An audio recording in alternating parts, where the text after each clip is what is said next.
இங்க பாண்டியோட கடை ஓபனிங்க்கு வந்த ராகவும் பாண்டிய ரொம்பவே சந்தோஷமா பாராட்டுறாரு.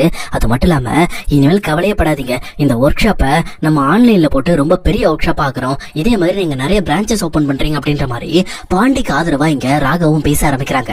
அப்போ ராகவ் இந்த மாதிரி பாண்டிக்கு சப்போர்ட் பண்றத பார்த்துட்டு இங்க வீட்டுல இருக்க எல்லாரும் ரொம்பவே சந்தோஷப்படுறாங்க. அதுலயும் குறிப்பா நிலா இருந்துகிட்டு பரவாயில்ல ராகவ நம்ம சாதாரணமா தான் இன்வைட் பண்ணோம், பட் ஆனா அவரு இங்க பாண்டிக்காக நிறைய விஷயங்களை ப்ரிப்பேர் பண்ணி மோட்டிவேட் பண்ணிட்டு இருக்காரு.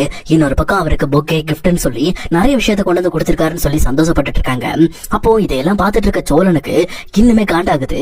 என்னடா இவன், நான் நிலா கிட்ட ஸ்கோர் பண்ணலான்னு பார்த்தா இவன் எனக்கு முன்னாடி நிலா கிட்ட ஸ்கோர் பண்ணிட்டு இருக்கானே அப்படின்ற மாதிரி அவங்க கொஞ்சம் கடுப்பாக்குறாங்க. பட் கடுப்பானாலும் அதை பெருசா எடுத்துக்காம சரி ஓகே ஓகே விடுங்க, சரி பாண்டி நீ வேலையை பாரு அப்படின்ற மாதிரி பாண்டிய வேலை பார்க்க சொல்றாங்க. ஆனா இங்க பக்கத்துல இருக்க வானத்தையும் சோழனை பார்த்து ஏங்க இன்னைக்குதான் கடை ஓபன் பண்ணிருக்கோம், இன்னைக்கு எதுக்கு பாண்டி வேலை பார்க்கணும், இன்னைக்கு கண்ணை மட்டும் வேலை பார்த்தா போதும், பாண்டி இன்னைக்கு கல்லால உட்காரணும் அப்படின்னு சொல்லிட்டு இங்க கல்லப்பட்டி சேர்ல கொண்டு போய் பாண்டிய உட்கார வைக்கிறாங்க. அப்ப இத பார்த்துட்டு ராகவும் பரவாயில்ல நீங்க ரெண்டு பேரும் மேக் ஃபார் ஈச் அதர் மாதிரி இருக்கீங்க, ஏன்னா நீங்க என்ன செய்யணுங்கிறத அவங்க முன்னாடி டிசைட் பண்ணிடுறாங்க.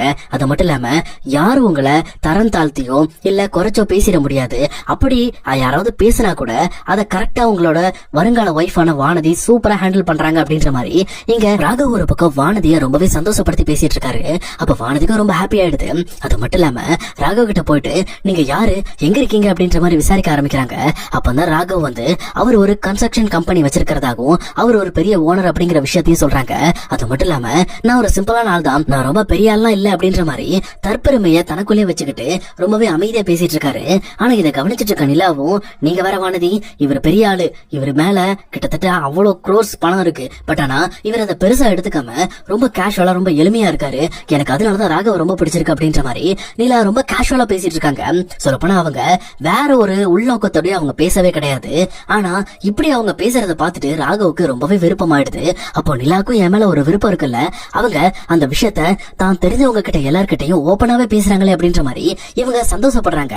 அப்போ இதை கவனிச்சிட்டு இருக்க நிலாக்கு பெருசா ஒண்ணும் தெரியல, பட் ஆனா சோழன் அந்த விஷயத்த தெளிவா கவனிச்சுட்டு என்ன இது ரூட் மாறுதே, ஐயோ இப்படி ஆகக்கூடாது அப்படின்ற மாதிரி அவரு குறுக்க ராகவ தனியா கூட்டிட்டு போய் பேச ஆரம்பிக்கிறாரு. சொல்லப்போனா எப்படி இருக்கு உங்க கம்பெனி, நீங்க எப்படி இருக்கீங்க அப்படின்ற மாதிரி புரியாத விஷயத்த பத்தி தான் பேசுறாரு.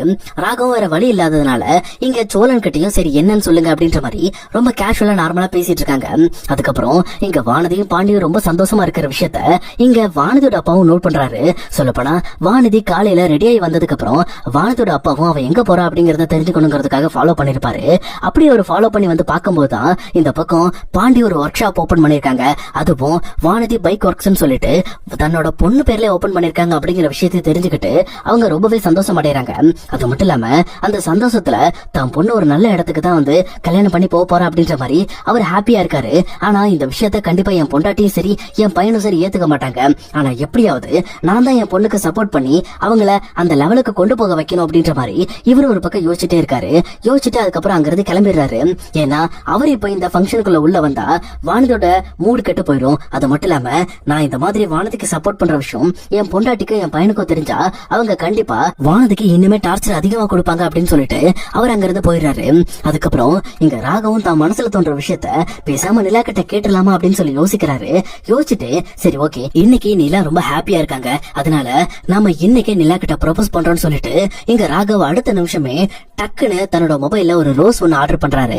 சொல்லப்போனா ஆன்லைன் ஆர்டர் மாதிரி தான், அது சீக்கிரமா வர்ற வரைக்கும் இங்க நிலா கிட்ட நம்ம பேச்சு கொடுத்துட்டு இருக்கணும் அப்படின்ற மாதிரி நிலா கிட்ட ரொம்பவே சாதாரணமா பேசிட்டு இருக்காரு. அவரும் இந்த ஃபங்க்ஷன் முடிஞ்சு இங்க இருந்து கிளம்புறதுக்கு முன்னாடி நிலா கிட்ட ப்ரப்போஸ் பண்ணும் அப்படின்ற மாதிரி ஒரு முடிவோட தான் இதெல்லாம் பண்ணிட்டு இருக்காரு. ஆனா இது எதுவும் தெரியாம நிலாவும் ரொம்ப கேஷுவலா ராகவ் கிட்ட பேசிட்டு இருக்காங்க. அப்ப அந்த இடத்துக்கு ஒரு பொக்கே கொண்டு வர பாய் ஒருத்தர் வராரு. அவரும் இந்த பக்கம் ஒரு பெரிய பொக்கேவை இங்க ராகவ் கையில கொடுக்குறாங்க. அப்ப இதை பார்த்து நிலாவும் என்ன ராகவ் இவ்வளவு பெரிய பொக்கே வாங்கியிருக்கீங்க, யாருக்காக இது, ஆல்ரெடி நீங்க பாண்டிக்கு கொடுத்துட்டீங்களே அப்படின்ற மாதிரி சொல்றாங்க. அப்ப உடனே ராகவும் வேற எதை பத்தியும் பேசாம எதையும் யோசிக்க விடாம டக்குன்னு அந்த பொக்கேல இருந்து ஒரே ஒரு ரோஸ் எடுத்து இங்க நிலா கிட்ட நீட்டுறாங்க.